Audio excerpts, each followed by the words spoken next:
How's practice today for you guys? It was good. A lot of people flying around. Our Coach Player of the Week is passionate right now, so you can feel the juice and you can feel the players are excited right now, even especially without pads today. It was a lot of people fast, twitchy. You've been through the fall camp situation a lot of times now in your career. What do you get out of this time of the year? I know it's my 5th fall camp. I can't even believe it, but right now it's all about fundamentals and technique. Right now, I feel like I've done a good job knowing the playbook and everything like that, and it's really about the details in each route, the details in each block assignment, and all that. How do you set your goals for this season, given all that you've already accomplished here?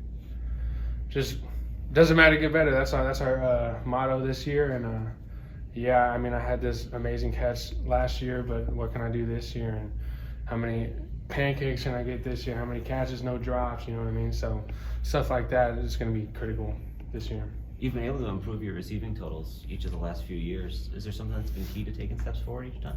I mean, just like I said, getting the playbook. I've been telling these young guys, just get in the playbook and know your stuff. Just as long as you can get in the formation, we'll tell you what to run, right? But if you can get in the formation, it's a lot easier. So what I've been doing is just getting with the quarterbacks and stuff like, hey, I'm going to do this, like throw me a couple routes right here so I can work on it and stuff like that. Just get better at everything that I can.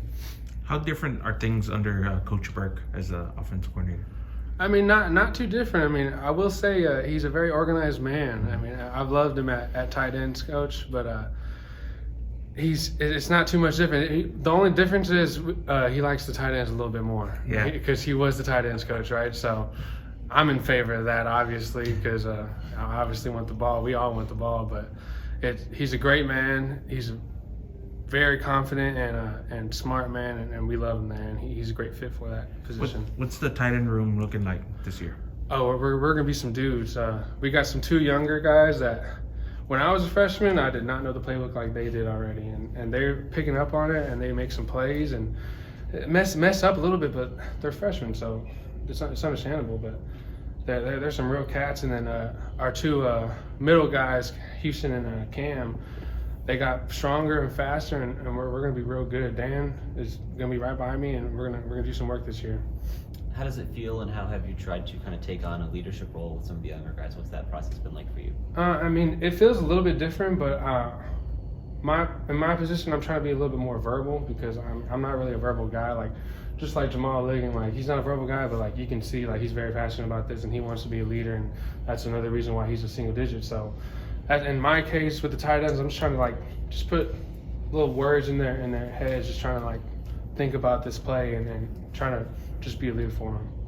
When we talked in the spring, you said developing your speed is always a big priority for you. Is there a way you've kind of worked on that in the last few months, or anything that's changed? Anything that's changed is Esteban. He did a great job this summer, and I got 2/10 faster in my 40, so I think that's a great help with him, and the summer was critical time for me to get faster, and every day counted. What do you run now? A 4.95. How's Frank looking out there, Frank Harris? He's looking good, man. I mean, he had some injuries, but he's looking real good. I'm very surprised that he's back and running, and he's looking real good. He's running. He's throwing. He had a great ball today. It was to Chris Comter, and I was like, dang, we're gonna have a good year this year for sure. You mentioned the big catch last year. It's 2 years in a row you've delivered a big highlight reel catch that was pretty memorable. How do you look back on those moments?